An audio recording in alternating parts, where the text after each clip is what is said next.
How obsessed is RT with America? Washington slaps sanctions, Washington invades, Washington spies, Washington warns, Washington, Washington, Washington. Such buzzkills sniffing around for problems when everyone knows the US is a democratic haven. Nothing to see here. Over the years, our fan base here in the U.S. has grown, not just bigger, but louder, becoming a belting chorus among the rich and powerful. Propaganda bullhorn. RT television. Propaganda machine. Russian propaganda. Russian propaganda. Russian propaganda machine. Russian propaganda on steroids. Perhaps part of the reason they love us so much over here is that we never shy away from America's uglier side. Violence and chaos continue to rage on the streets of the U.S. suburb of Ferguson, where protesters and police are squaring off over the killing of an unarmed black teenager. The abuse of prisoners in secret CIA-run prisons has been thrown into sharp relief following the release of a report called How America Tortures. Protests over the death of George Floyd while being detained by Minneapolis police have raged for a third night. It was revealed that the NSA had been secretly collecting the phone call records of tens of millions of Americans using data provided by AT&T, Verizon, and Bell South. The International Criminal Court has announced it will move forward with a probe into whether the U.S. committed war crimes in Afghanistan. Of the top 22 developed countries in the entire world, the United States, we account for 82% of all the gun deaths. Corporations love Wall Street, which might be why corporate media has not been paying as much attention as we have. Police brutality running wild in New York. Americans dragged, punched, and pepper sprayed. Woman on the ground screaming, crying after getting assaulted brutally by police. Disgusting. It took America's mainstream media a week to catch up with the demonstrations. Protesters say some networks deny them coverage. When most were unaware of America's silent majority, we had their backs. Those living in coastal and urban areas were blown away when people in Ohio, Wisconsin, Michigan, and Pennsylvania turned out in droves to vote for Trump. The surprise election results are seen as proof that the USA is a divided country. Among Americans who say the economy is poor, 79% voted for Trump. And among Americans who say their family's financial system is worse off today, 78% for Trump. It's pretty clear there's a lot of Americans whose voices aren't exactly taking center stage in mainstream media. We decided we'd have a talk with a few of them. We're working class middle America. That's going away. Mill mills are gone, and that was our bread and butter around here. In the coal mines in the southern part of West Virginia, they're gone. Those people have nothing. Further away from Washington, D.C., like here in Wilmington, the buildings had already been crumbling for a long time. It's not good. We don't have jobs.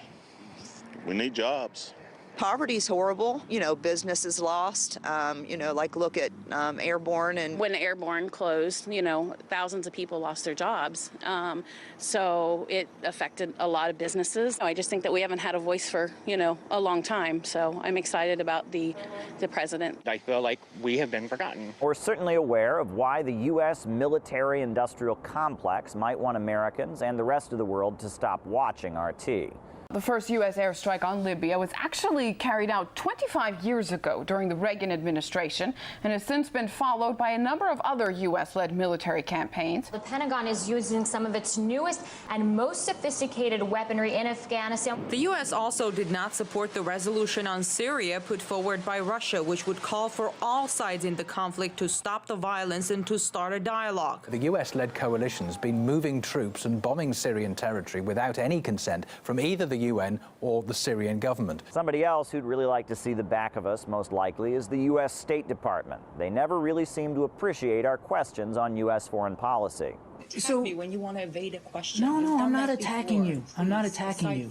I'm not attacking you. I would just love to see your institution ask these same kind of questions of your own government. Your government, which is flying aircraft over Aleppo and bombing hospitals. I am here asking you what I think are fair questions, and I have one more. If you can just. I'll give you one more. Attacks, yes. Put attacks aside and just try to respond to questions. I just am curious. You are. And the fallout of that U.S. foreign policy is something we will never stop bringing home. 5 months and counting. That's how long the inmates at the Guantanamo Bay prison have been refusing food to protest in what they call inhumane treatment. Despite international outrage over the situation, the hunger strike is showing no signs of ending. And today, we're taking a close look at why. Strapped to a chair and having nutrients forced down their nose twice a day. And 3 inmates are undergoing similar feeding procedures in hospital. The government says the procedure is done in the most humane way possible and is trying to prevent death by using it. Whistleblowers. To some, they are traitors. To others, they speak truth to power. We will never stop letting you make up your own mind. Back then, at the turn of the decade, Assange was a hero. How the pundits cheered his leaks, exposing Bush-era war crimes, exposing the elites, corporations, politicians, how they loved him for it. For his outstanding journalism, their words, he was given honor after honor. Come on, we all know the exact moment these people turned against their former hero. Edward Snowden has been publicly justifying his security leaks. In a German magazine, he also launched a broadside at Washington's persecution of him and renewed his calls for better global protection for people's rights and privacy. So sure, we haven't won over everyone here in the United States with our reporting, especially the war makers and the elites. But perhaps that's how it should be. Caleb Maupin, RT, New York.